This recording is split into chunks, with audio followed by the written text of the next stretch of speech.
Another provocation from Pakistan, this hours after Prime Minister Modi warned Pakistan that there will be consequences for its backing of terrorism in India. I'm Barkha Dutt, you're with the Mojo Story. Our focus today is on what is unfolding in Jammu and Kashmir. After the upsurge in terror attacks in the Jammu region, attacks that clearly bear the imprint of the Pakistan army, comes an attack by Pakistan's BAT team, Border Action Team, along the line of control in Kupwara in North Kashmir. According to the army statement, one Pakistani quote-unquote intruder has been killed. In the army's foiling of this attack, the weapons you see on your screen have been recovered. But tragically, one Indian soldier has died in the line of duty, and among the 4 others injured, there is also a captain of the Indian military. This assault by Pakistan's BAT team comes just hours after Pakistan received a sharp warning from the Indian Prime Minister from Kargil, just a few kilometers from the line of control, as India commemorate 25 years of Operation Vijay Divas, the day of victory by the Indian Army against Pakistan. What is actually going on here? Every expert, every military veteran talks about how what is unfolding is well beyond the norm of what security forces have been combating in the form of terrorism. Pakistan's army is now clearly front and center involved in trying to inflame the situation both along the international border and the line of control. Let me welcome our expert panel today as we look at this grim situation. Lieutenant General Satish is with us. He's the former General Officer commanding of the 15th Corps in the Kashmir Valley. Welcome to the program. Sushant, Sareen, one of India's foremost strategic analysts, is with us. Welcome, Sushant, seeing you after a long time. Also joining us is military veteran General Dhruv Katoch, who's, of course, with the India Foundation. Welcome back, sir. And also joining us is Army Commander General Shukla. Welcome to the program, sir. Welcome, everybody. I want to actually start by playing out what the Prime Minister said, because the context is important. What's happened today hasn't happened after the Prime Minister's comments, but certainly it's come hours after this warning to Pakistan from the Prime Minister from Kargil. Take a look. आप जानते हैं, भारत उस समय शांति के लिए प्रयास कर रहा था. बदले में पाकिस्तान ने फिर एक बार अपना अविश्वासी चेहरा दिखाया. लेकिन सत्य के सामने असत्य और आतंकी हार हुई. साथियों, पाकिस्तान ने अतीत में जितने भी दुष्प्रयास किए, उसे मुंह की खानी पड़ी है. लेकिन पाकिस्तान ने अपने इतिहास से कुछ नहीं सीखा है. वो आतंकवाद के सहारे, प्रॉक्सी वॉर के सहारे अपने आप को प्रासंगिक बनाए रखने का प्रयास कर रहा है. लेकिन आज जब मैं उस जगह से बोल रहा हूं जहां आतंक के आकाओं को मेरी आवाज सीधे सुनाई पड़ रही है, मैं आतंकवाद के इन सरपरस्तों को कहना चाहता हूं कि उनके नापाक मंसूबे कभी कामयाब नहीं होंगे. Hours after that warning from the Prime Minister came the assault, the attempt to attack an army bunker along the line of control. And as I said, the phrase used by the army in its official release is intruder. But what is quite clear now is that increasingly the Pakistan army is trying something what they're trying. Specifically, we don't know. We're going to try and understand from our experts here. Before I come to all the generals, Sushant, I'll start with you. What do you make of what's going on? You know, when you look at what's been happening in the Jammu region, clearly, again, the imprint of the Pakistan army is there. But in the last few weeks, more soldiers have died in the line of duty than terrorists have been killed as Pakistan's military tries to open a full-fledged front in the Pir Panjal. Now you have the line of control inflamed. What's going on? So, Barkha, in your initial comments, you said many analysts are saying that what is happening is beyond the norm, that the Pakistan army is becoming way more deeply involved. When was it not deeply involved in terrorism in Kashmir? It always has been, number one. But it's used proxies, right? It seems to be using its own men now. That's what I meant. No, how do we know those were not its own men? Even the proxies are their own men. I think these are needless distinctions that we make to give them some kind of plausible deniability. There is none, as far as I am concerned. I follow the Godfather dictum that even if lightning strikes, it's their fault. It's as simple as that.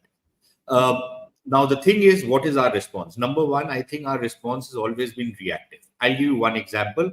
When Pulwama happens, we take 2 weeks to do a Balakot. The Pakistanis respond within 2 days.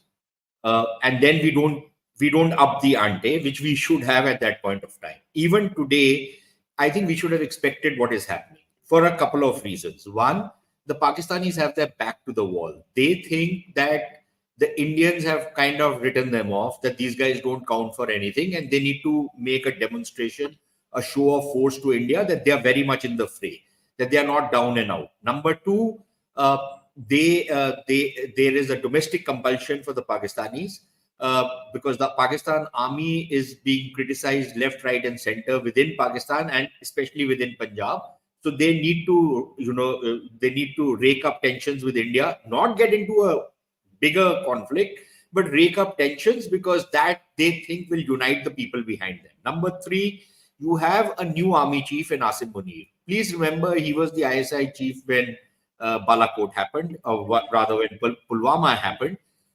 And he is a man with a somewhat jihadist mindset, very different from what Bajwa was. And what he's trying to do is he's trying to see how far he can put the Indians.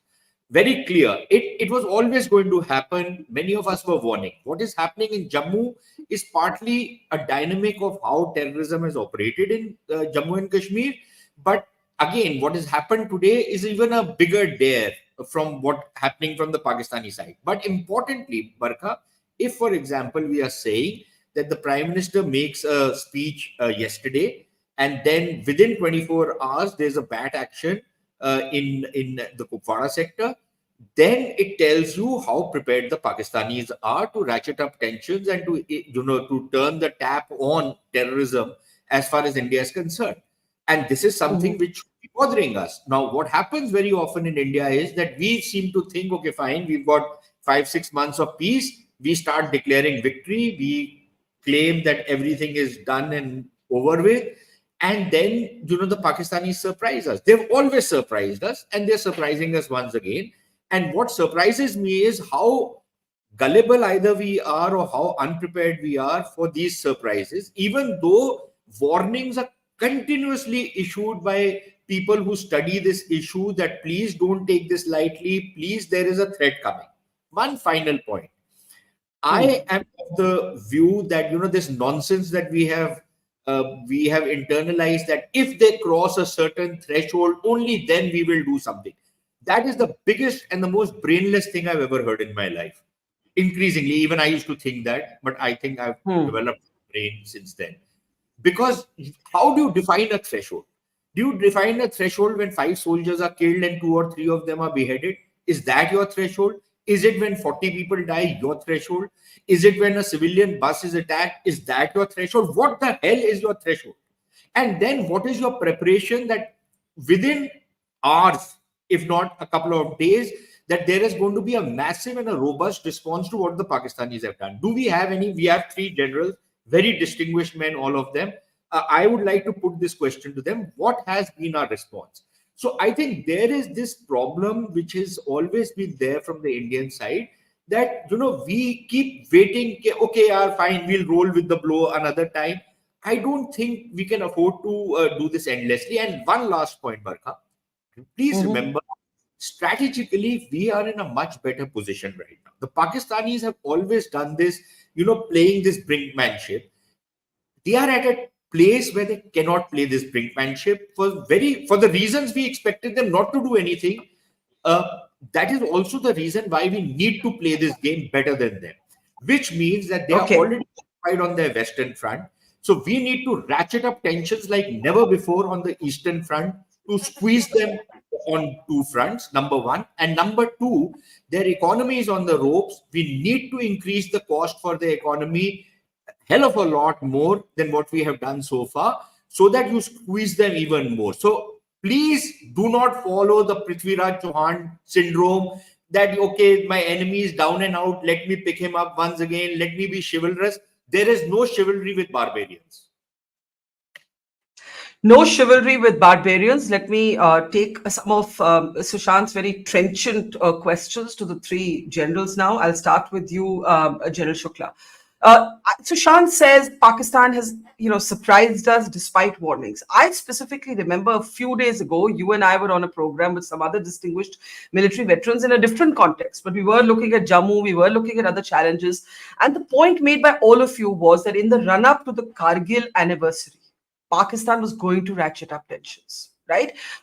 We've seen schools within cantonment areas shut down as a matter of precaution.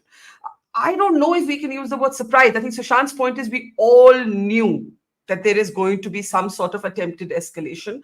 What are we doing about it? Now, of course, we all know that what we're doing about it can't always be said in public. And just because everything is not said in public, it doesn't mean nothing is happening. But do respond to everything that Sushant has said. General Shukla, I'll start with you. So, I agree with Sushant's primary premise that,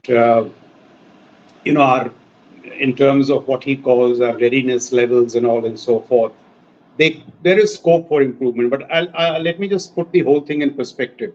See, what has happened today is what I think we all know, General Dhruv, General Katoch would know. From media report, it appears to me a BAT action, what we call a border action team action, which is a mix of their SF and terrorists who attack, posts along the line of control. And coming on the back of the spate of terror attacks, it does seem that, Pakistan's proxy war is in full flow once again, if it ever ended. And all that talk of General Bajwa's geoeconomics and all was a big fudge.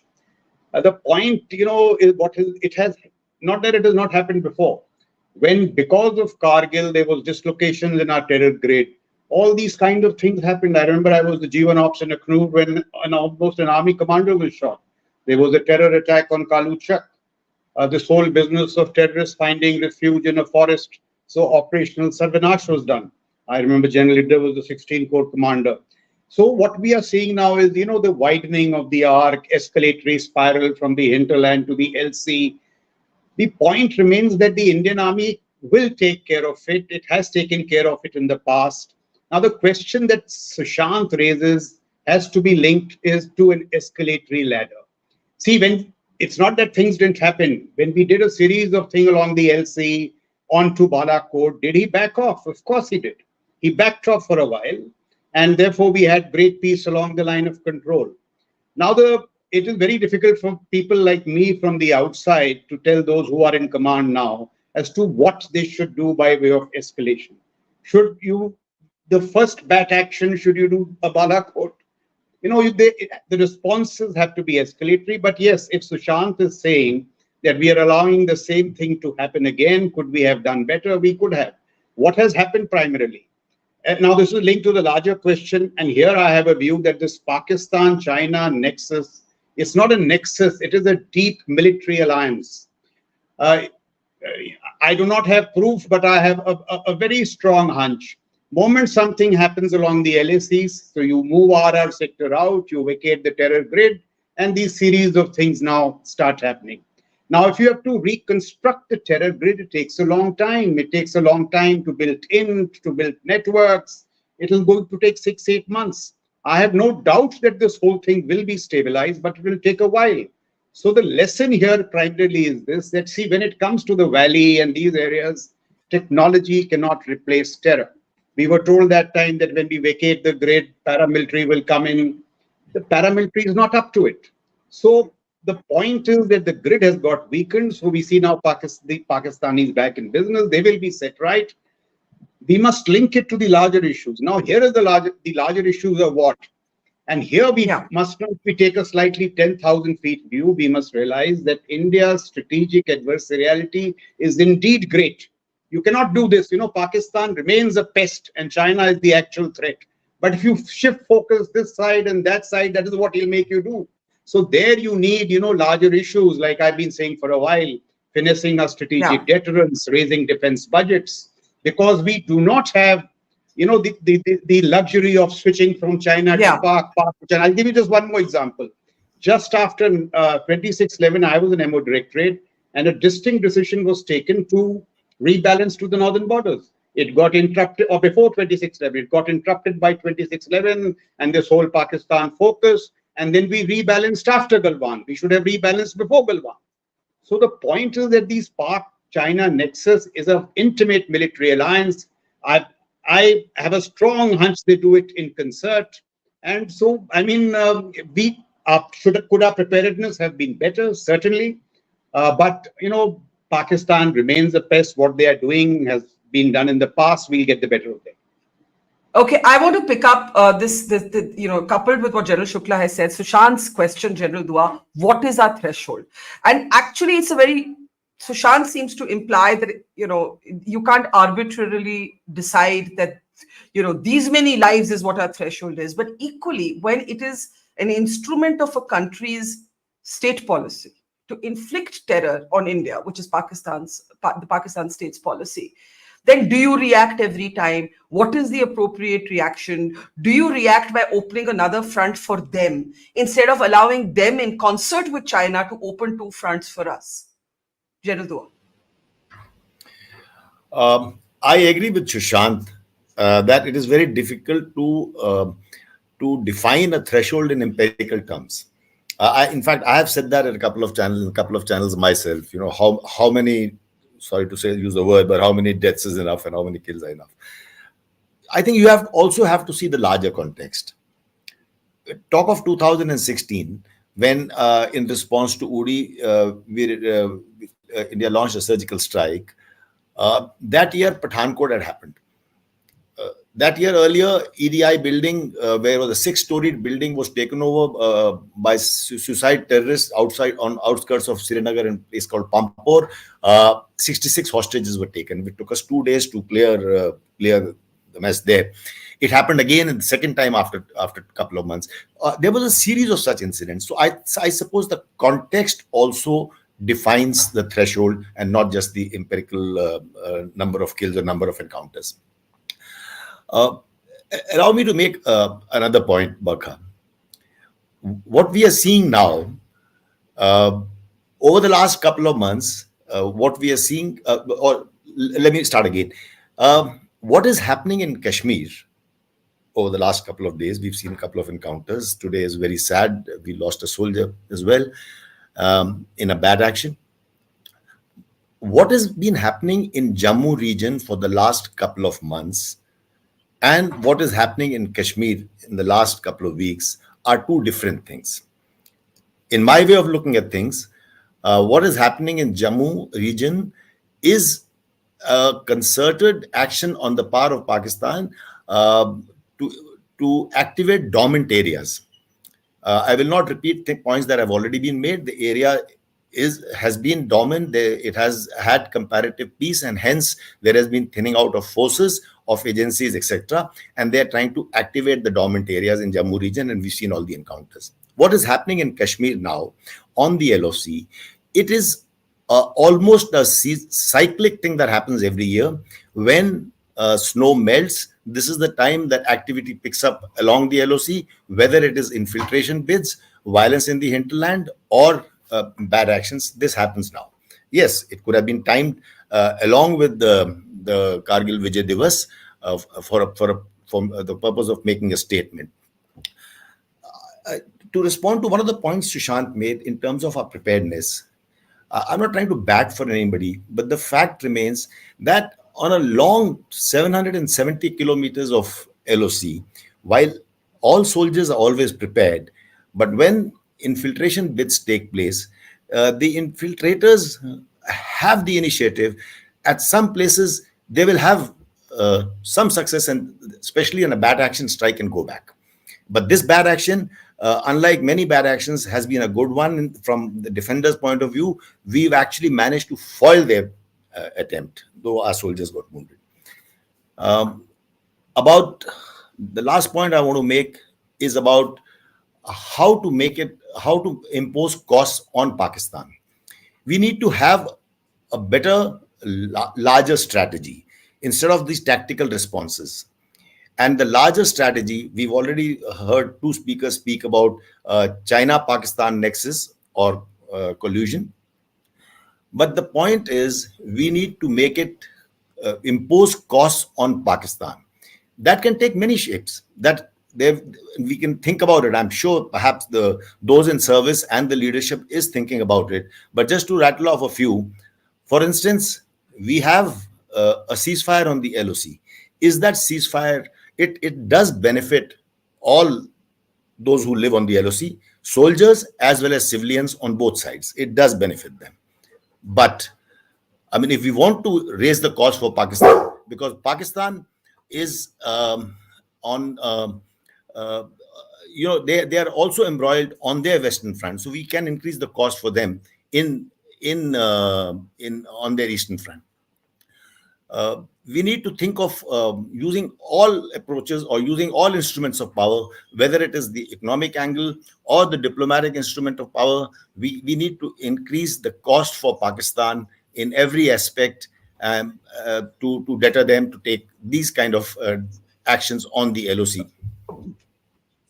Let me bring in General Katoch before I go back to Sushant with many questions that the initial comments have raised. General Katoch, I think the point about China cannot be ignored. And when everybody talks about, increasing the cost for Pakistan, making them react on two fronts instead of one. But if there is, as we all seem to agree, a kind of cohesion between Pakistan and China, it does complicate things for us. And then this point about rebalancing the security grid in a way that, not by falling back on supplementing with paramilitary troops, but rebalancing it to where it's really needed. Is that the answer? Because we should say that all of Eastern Ladakh is now using up troops in a way that didn't have to a few years ago because of China's provocations. Thank you, Barkha. Barkha, I think, firstly, let me deal with the Chinese bit first, China has imposed a cost on us. There's absolutely no denying that fact. But at the same time, we must realize we have also imposed a cost on China, and we are better prepared to take that cost. I'm not sure if the Chinese are very comfortable to keep 50,000 troops in those high altitude areas, which, those young boys or those young Chinese boys, they are not very comfortable there. And we can take it. We've been living in those areas for a very long time. The Chinese haven't. So as far as that bit is concerned, I think we'll handle China. And I think the China bit, what will China do or something? China has done what it can. You see, and we have stopped them there. So now if China wants a confrontation, well, so be it. But I want to get down now so that the China thing aside, right? As far as Pakistan is concerned, the question is not what we should do to stop Pakistan. I think let us reverse the question and ask, why does Pakistan still continue to do it? And I think the answer lies is because they don't expect any strong response from India. You see, they think they can get away with it. In this particular case, why would they think that after Balakot, after the surgical strikes? General Dua was involved in those surgical strikes after the Uri terror attack. General Shukla has spoken about Balakot. Why do you say that Pakistan doesn't expect a strong reaction? You see, because they are carrying out small-scale actions which they are trying to attribute to various organizations which they have propped up. They've given them very I'm just forgetting that organization, which is an offshoot Yes, of the yes, Kashmir Tigers, Kashmir yeah, Tigers. stuff like that. I mean, they're giving it Yeah, localized names and giving them the correct. status of freedom fighters, etc., etc., and trying to Yeah. portray it as a movement from the sons of the soil. So, on the world opinion, they've got some sort of they can Mhm. claim that listen, these aren't ours, and India is unnecessarily ratcheting up the show. Now they've Mhm. got Chinese support. There's absolutely no doubts about that, and China may have also told them, please ratchet up some pressure. I have a feeling it is not just China. China is certainly one part of it, and I think even the West, when I'm looking at the United States and the NATO, I think they're also quite concerned, and they are ratcheting up this pressure simply to pressurize India on the Russian front. The Russian, the war between Russia and Ukraine.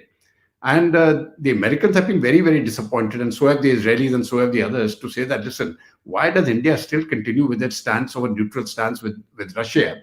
Because if India pulls out, then Russia has got much larger concerns than it would otherwise have. This is one. So I think for some reason, have they been given the nudge by the intelligence agencies of the US? Because even if you noticed, when you're looking at the election campaign which was fought here, you're seeing a similar sort of thing playing out now in the United States. Those statements which are coming, democracy in danger, and if Narendra Modi is elected, this will be the last election which India will have. And on American side, they're saying if Trump is elected, there'll be the last election which India will have. And there are many similarities like that. So I think there are larger geopolitical forces at play which Pakistan is banking on. But let me get down to the crux of it now. I mean, the way I look at it.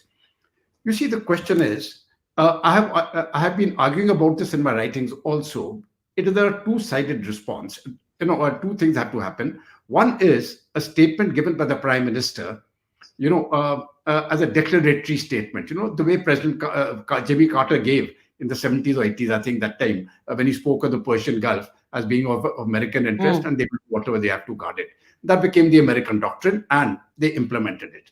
So I had advocated, that there has to be an Indian doctrine too, and it has to be enunciated by a person no less than the Prime Minister to state that any of these acts will be treated as an act of war and will be responded to accordingly. Now, that statement has come about. Now, the second part has to be seen. You see, even if one drone crosses over, because we know it has been done by the Pakistan military, the ceasefire has been violated. When these bad groups or terrorist groups come from across the line of control, it is a terrorist action. And I think any person who gives support to that action is a legitimate target now. Now it is a legitimate target based on the statement of the Prime Minister. It is a legitimate target, and those posts which are involved in providing that support, they are enemy and they can be destroyed, and they should be destroyed. Okay. Now, obviously, this will Now, lead to escalation. No, just one more minute. This will lead to escalation, but that's the whole purpose. You see, if every time we are scared, like I was speaking to a bunch of students and they said, sir, अगर हम कर देंगे तो फिर हमारे भी लोग मरेंगे. अभी ये डर के ये लड़ाई नहीं लड़ी जा सकती है.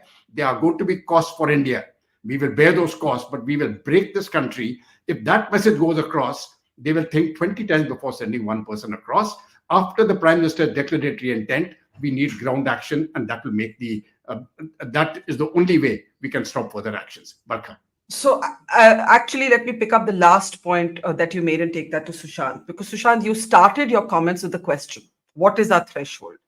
Increase the cost. The point is that we all seem to be acknowledging that there is going to be an inevitable escalation that, as General Katoch mentioned, comes with costs for India. Two, there have been responses like the surgical strikes across the line of control. General Dua, led some of those ops. General Shukla has spoken about Balakot. It's not that these responses have not happened. So are we saying that we are going to be in a perennial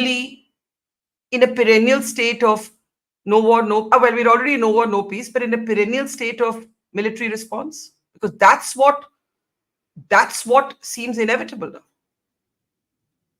Yeah, the short answer to your question is yes. It's an endless war. And you have to be prepared to fight it endlessly if you want a chance of survival. Otherwise, the other side is wanting to overwhelm you by tiring you out. So you have to be prepared that, yes, this will carry on. No, look, you might get a few brief pauses when you Oh, did we just lose Sushant there? Sushant, can you hear Maybe us? you will get Yeah, some we lost you. of- We lost you. yeah. Sushant, we lost you briefly. Just repeat your point. You said it's an endless war, and then we lost you. So pick up from there.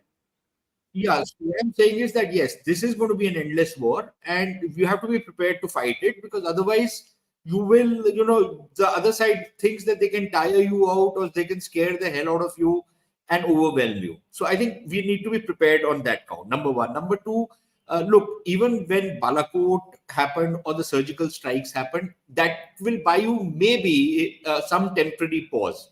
Maybe a few months, maybe a year or more. Balakot bought you more than a year or so.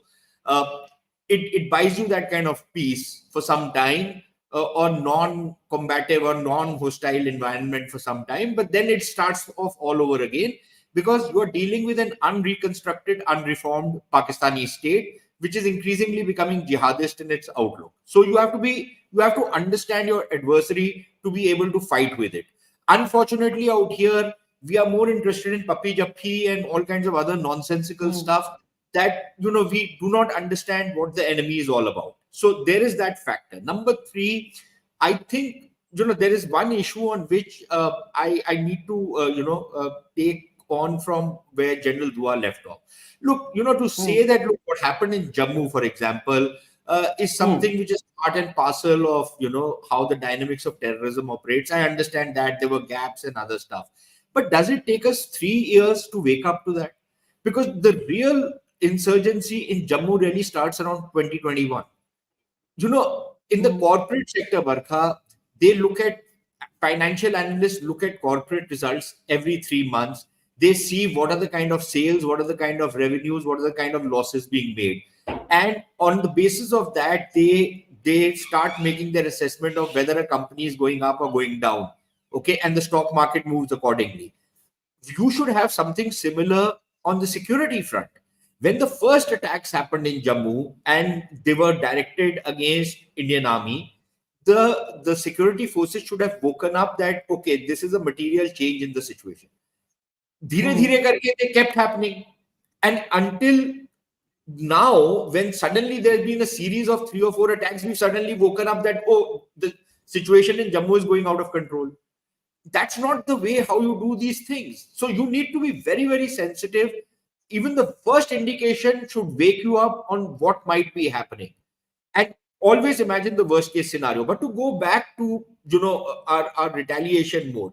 So look, let us face one thing and remember one thing: the Israelis retaliate every time.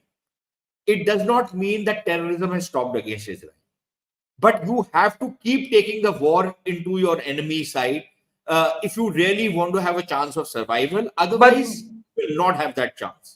And I think let me ask you. Can I ask and you a question on your is? Yeah, sorry. one, Go ahead. a lot of people will argue, but there will be a lot of casualties. Casualties are happening even now. Your soldiers are dying even now. When they send in bad teams, their bad teams come not to attack civilians. They come to attack soldiers. And in many cases, they've beheaded soldiers and taken them away and taken their heads away as trophies, which have been then, flaunted across the LOC. Again, in the case of Jammu, the maximum casualties have been of soldiers. So the point is, your soldiers are dying anyways. I would rather that they go into the other guy's territory and kill half a dozen of them and then die, rather than being out here, being ambushed out here and dying out here. So I am one I of have those who a have to take the war to the enemy. yeah, okay, but I have a question on the Israel analogy. At this time, especially since General Katoch mentioned the need for a stated doctrine, one of the unspoken doctrines of India has clearly been that in all of our retaliations to Pakistan, we have never punished the civilians of Pakistan, right? Not knowingly, not consciously, not with awareness. Yes, in firing, when exchange of fire takes place, when the ceasefire didn't hold at the LOC, yes, of course. Israel doesn't have that doctrine. And that has been something that has been, India has been applauded for that doctrine. So the Israel analogy at this point, how do you respond to that? Sorry, So that's Sushant. not true. Barkha, that's not true. The Israelis have been extremely sensitive about civilian casualties. Yes, civilian casualties happen, but not because civilians are being deliberately targeted. They never target civilians deliberately. Civilians might become collateral damage, and I hate this word collateral damage, but not because they are being, because every time even if they're going and bombing a building, there is that double tap system which they use. They warn people to get out of a building before they're going to bring it down. So number one, I don't agree with that assessment of yours. Number two, on this whole business of, we don't target civilians. I'm not saying that you target civilians, but if civilians are going to be staying around military camps and you're going to be targeting military camps and there are civilian casualties, just too bad. I would want to drive a wedge between the Pakistani civilian and and in any case in POK, they are not Pakistani civilians, they're Kashmiris. So I would very much want to draw a distinction between them, and I would very much advise them not to get close to the Pakistan army. Otherwise, if casualties happen, then just too bad. Okay, that's extremely provocative at a time when the Israel analogy is, it's a political hot potato. We've had Congress leader Priyanka Gandhi Vadra just lashing out, in fact, at Israel, causing a big political row. But let's bring in the generals now. General Dua, since your point about Jammu and Kashmir being different was commented on by Sushant, do go ahead. No,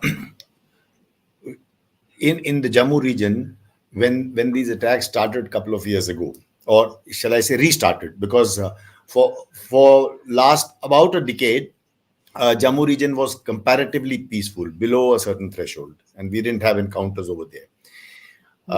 Sushant is right to say that attacks actually started, the Jammu region was activated in 2021.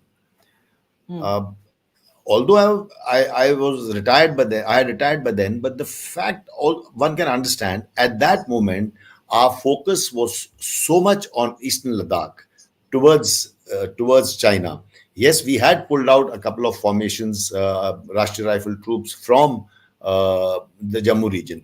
We had also taken out the extra army units that were deployed in the Jammu region, and they had been taken out because of comparative peace that existed over there. Let's also remember that this is the region of Jammu and below, Jammu and south of it does not come under Northern Command. It comes under Western Command. It has an international border, which means on the borders it is BSF and not the army. So there is a plethora of agencies that get involved, and these are the fault lines that were exploited adroitly by Pakistan by sending in terrorists over here. I do agree that we should have woken up then, and we could have reacted forcefully then.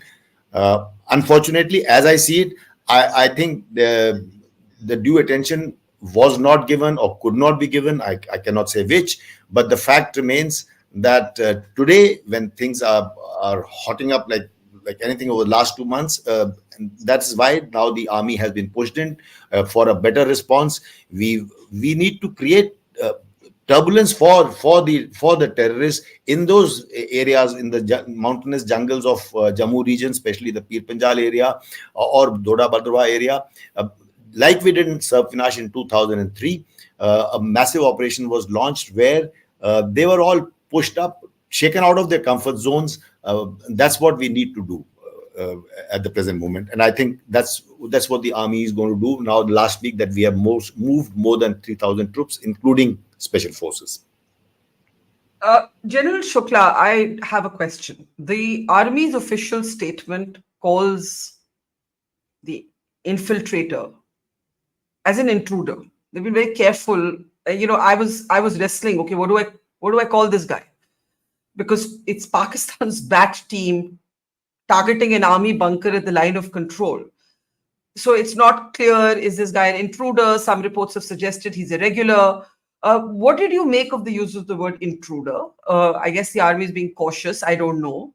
But there seems to be that question that arises. And the second question is that are we now headed towards a renewed phase of enhanced military escalation with Pakistan? Barkha, to this point about, these narrow definitions, intruder, infiltrator, doesn't make any difference. As far as the soldier on the LC is concerned, anybody who tries to cross the LC will be knocked off. He should be shot dead, and then we can keep analyzing to death what he is. So that's the short point about intruder, infiltrator. But see, the larger issue, I want to critique my own ilk positively critique the armed forces in terms of what Sushant had raised initially. That is, today, the Indian military seems to be responding to change. We should come to a stage where we drive change in our immediate strategic environment. And I'll give you two examples of this. What does it mean? One is that we should control the escalatory ladder, and not when he has done this, now we respond. Similarly, with China, put in place such deterrence that we don't need to war fight. So good, robust, wise militaries ensure deterrence. They don't need to war fight. And so here now, let me just elaborate on this in terms of our threats, Western horizons, northern borders, and I'll also mention the seas very briefly. See what happens along the western borders. When you react, it takes very long. Dua was my boss in 15 Corps. If you move an RR battalion from the hinterland to the LC, it takes 6 months for 1 year for it to settle down. If you vacate RR battalion, you move it from northern Baramulla, you will vacate the grid. It will take 2 years to stabilize it. But sorry to interrupt you. But the cold start doctrine was meant to address exactly this: that deployment should be able to be done rapidly as needed with integrated battle groups. Barkha, you're making may I just correct you? Cold start was for the planes, for the armored mech formations. Cold start didn't apply to the JNK. It was in an entirely different context, in the mechanized context. But see, just let me complete the point here. Anybody who served there, I'm not making any excuses, but it is very difficult to ensure vigilance, alertness levels through the rank and file of 6 to 7 lakh troops. I have great sympathy for the commander. It's not easy to do. Now, the other point, we are talking of a punitive response. We have to look very carefully at the nature and resourcing of our punitive response. I mean, it's not that every time you respond, things will go right. They may go terribly wrong. Look at the Israelis. How many of their operations have gone wrong? Do we have the stomach to take on these reverses? So, it needs far greater attention beyond the military. I'll give you an example from China. Look at their rocket force. I've been raising this for a couple of years now. See what happened on the 14th of April in Israel and what took them to defend their skies. Arrow 2, Arrow 3, Iron Dome, American Aegis, UK, US fighters, the entire sensors of the US Missile Defense Agency. What response do we have in terms of the Chinese rocket force? Now, this is not something for the military. It needs larger resourcing. So it's a function of defense budgets. This point somebody made, I want to reinforce it. This year, China, when its economy is tottering at 3%, 2%, some people say half, it has increased its defense expenditure by 7.2%. Are the Chinese callous? So they are resourcing the military even in times of economic weakness. In our case, the perennial narrative is that unless we grow at 8 and 9, we cannot resource the military. So if you don't do this, you will continuously react to change. Now, in the current context, it may sound utterly utopian, but I make one more point. This is the time to turn to the seas. The plan is already there. If you don't do it, in terms of a long-term threat, you will be in for a strategic squeeze. LAC, the West, and the seas. So while there are a lot of tactical issues, readiness, all that, is a matter of detailing. These larger issues, now that India is entering the big power competition, we have to handle with a long-term perspective. Otherwise, as Sushant said, while we do a lot, we will always be reacting to change and not driving change. So we need to see in the larger sense, how can we drive change in our strategic environment?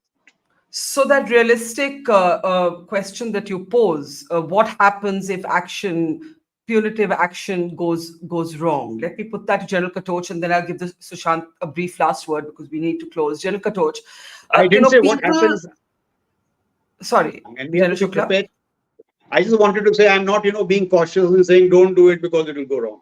I'm saying I understand. You're asking the country. You're asking the country a question. I understand. I understood your question. You're saying that for people who are sitting around saying "Kyun nahi zyada kuch karte," the "Kyun nahi zyada kuch karte" comes with possibly more coffins coming home. Punitive action can go wrong. Sorry, military calibration. That's what I'm arguing. I'm arguing for military calibration. I understand. General Katoch, please go ahead. Look at it as this. Can we unmute General Katoch, please? Yeah, go ahead, sir. Yeah. The way I look at it is this. anytime we impose costs on Pakistan, and I'm talking specifically of the Pakistan army, what we are doing now is we are trying to sort of strengthen the grid, trying to knock out the terrorists and all that. You see, killing the terrorist is immaterial. I make it very, very clear. There are 20 of them, we'll kill 20, 20 more will come, we'll kill them all. The 40 or 50 will come, we'll kill them all. Once a person has become a terrorist, his count has started. We will kill him, period. His life is over. It's just a matter of time now, so he will be dead. But that is not the cost I'm talking about. The cost has to be on the Pakistan military, specifically of the military. And I would suggest that based on what the Prime Minister has now stated, and it should be made very clear to the politicians, to the ruling dispensation, as well as to the opposition, that there are going to be costs for Pakistan. And in the retaliation, there will be costs for India too. Now, we have to bear those costs. The point is, you cannot inflict pain without getting pain on yourself. And we have to be prepared for that, right? What when General Shukla said there will be, something will go wrong. I don't think it's going to go wrong in that sense. What will go wrong is that while doing things, there will be cost to us also. We have to bear those costs. I make a very specific point. Please destroy those posts, obliterate them from the face of the earth, which are giving support to these terrorists. So if there are 2 platoons located at some particular place, 2 platoon posts are there, situated 3 to 5 kilometers apart, and the terrorists have come through that area, well, I'm afraid both those platoons have to be destroyed completely. And if the Pakistanis respond to that and they start hitting 3 or 4 of our posts, then you escalate it 10 times that amount. And if they respond, you keep the escalated at it. If the whole thing flares up, so be it.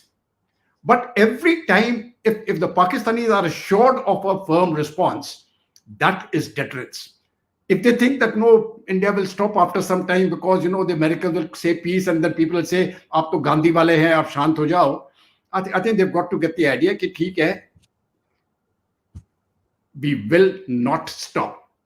The only message which they will understand is the message which is now being given by Israel to Hamas, where Hamas is now saying, "Arey bhai, we just killed a few 1,000 plus people and took 200-300 prisoners. Why is Israel retaliating in that manner?"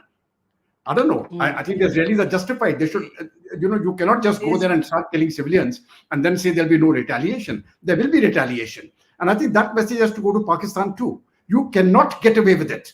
Okay. That is the underlying message, regardless of the cost. And if India is prepared to buy the cost, you have achieved deterrence. That's the way I look at it. So Israel has come up again and again in this conversation. Sushant and General Katoch drawing one kind of analogy, and General Shukla saying that, look, even a state like Israel, things can go wrong. And Sushant, I don't know that analogy holds, because even the Americans wedded to the Israelis. Half of US Congress ended up boycotting Benjamin Netanyahu when he went to DC. There are those who argue that Israel had the moral authority after the Hamas terror attack, but has begun to lose it after its refusal to back off from civilians and the mass sort of killings of civilians in Gaza. So that is, of course, a separate debate. But I'm just saying, for everybody drawing an analogy with Israel, there are costs that come with that too, geopolitically and morally. Last word to you. Okay, so Barkha, 2 or 3 points I want to make. One, on something which General Shukla said. And the worrying part is that rather than even a nominal increase in the defense budget, we have actually reduced the defense budget this time. If you look at the revised estimates of 23-24, and compare that with the allocations made for 24-25 in the budget, it's a lower figure. Okay, so if we are wanting to do all the kinds of stuff that the talking heads on your show, all 4 of us are proposing, then I don't know how this is going to happen. One.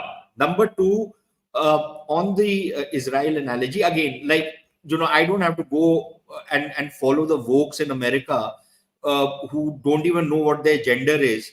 I don't need them to tell me whether Israel, what it is doing, is right or wrong.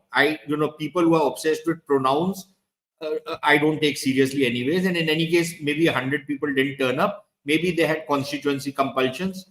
Maybe they had some other reasons for not attending that particular event. But I think it is very important for us to draw lessons from our own experience. Since we are talking about Kargil, and we've just celebrated Kargil Vijay Diwas, When Kargil happened, Barkha, you were an active journalist, you were on the war front. I don't know how many people remember, I'm sure the generals do, maybe even you do. When Kargil started and the Indian response started, what was the international response? Everybody was counseling restraint to us. Everybody was towing the Pakistani line, including the Americans who were telling us that, India should show restraint, India should come to the talks table, India should talk to the Pakistanis. It was only when the government of India said that, no, we will not come to the talks table, we will expel these guys with the use of force, that the boot shifted on the other foot.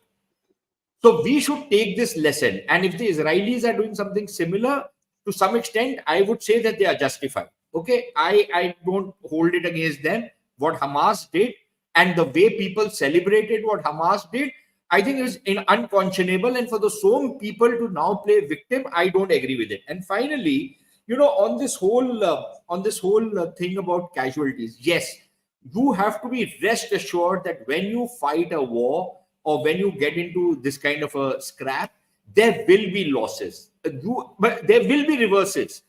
Even when 71 war happened, there were days when there were major reverses which the forces faced, and this was a very well-planned war effort. So in war, things will go wrong. In conflict, things always go wrong. So you have to steel your people that they don't start doing this normal breast beating kind of, Rona Dhona, that, one plane has fallen, what group wing commander Abhinandan has gone, he's become a captive. Now the whole focus shifted from retaliating to Pakistan's retaliation to getting back the Air Force officer. We should have upped the ante at that point of time, and we should have gone in with even greater force. But were we prepared to do that? Did we have the wherewithal to be able to do that? And some of the stories which I've heard of that time are scary. There's a lot of, chest thumping that we keep doing. But have we ensured the kind of defense preparedness and the superiority that we actually need? I don't buy the numbers thing. You might have a 1.5 million strong army. That doesn't matter. Okay. You might have, an Air Force which is twice or thrice the size of Pakistani Air Force. But what is the quality of that? And you've had former air chiefs saying, oh, the MiG-21 is a great aircraft. यार 1960 का aircraft है, कब तक वो great aircraft होगा? Maybe in 2061 also you will say it's a great aircraft, let's keep flying it, because we haven't been able to take a decision to replace the aircraft by modern aircraft. Is this the way you do defense planning? And then every defense minister, every year, every defense budget will stand up in parliament and say, I have made such and such allocation, but if the defense forces require, I will give them more. It's like what I tell my wife, कि यार ठीक है इतने पैसे हैं, अभी कल को 2 किलो सब्जी और चाहिए होगी तो मेरे से और पैसे ले लेना. Is this how you do defense planning? You ask the generals out here, you have to look 10, 15, 20 years. You have to see the revolution in military affairs which is taking place. You have to prepare yourself to get new technologies and counter the technologies which other people have. Are we doing all of that? Are we doing it at the pace we should be doing it? Are we doing it at the pace at which the challenges are coming to us? We are not doing it. And then, we'll keep doing chest thumping and making speeches. I'm afraid that's not the way it works. Okay, very impassioned last comments there. Do any of the generals want to respond? General Dutt, General Shukla wanted to come in. General Shukla? Yeah, General Shukla. I just want to make, a quick 2 to 3 points. See, the Indian armed forces have no option but to remain prepared across the spectrum, from proxy war to high intensity prolonged combat. And I'll tell you here the problem, what happens. Defense budgets and all, what is the problem? From nowhere we hear that, somebody spins a yarn. Ki dekho China ka na, we will take care of China. Don't worry. You take care only of the gray zone bit in China. Now, these are all entirely facile assurances. Nobody can assure you about this. You will not know how the conflict spirals to high intensity combat. And therefore these defense budget allocations, there is no constancy. Look, China is talking of becoming a world-class military by 2047. And look at how progressively it's moving towards that. So Barkha, I will really request you, we will do a great service to India if you can do 2 or 3 shows on these larger national security issues, instead of just discussing the day something happens in J&K. That, the shaping of our, national security mind space has to be done in that respect. And lastly, I would once again caution, in the larger context, Pakistan remains a pest. China is the threat.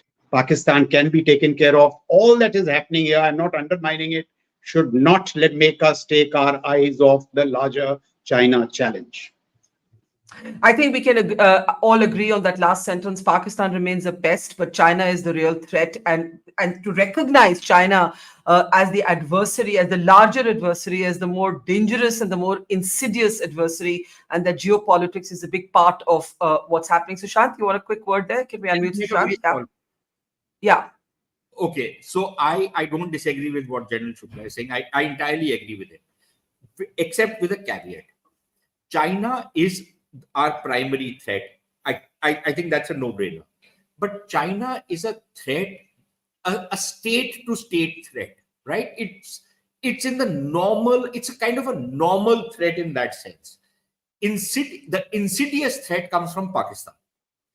And from the Pakistani side, it is more of a civilizational conflict, which they have made, we haven't made. So I think we need to be very clear about the threat we face from China. But if China and Pakistan are in concert, are comrades in arms, then China is not a normal threat. And no, China is not a normal threat given what it's doing in Ladakh.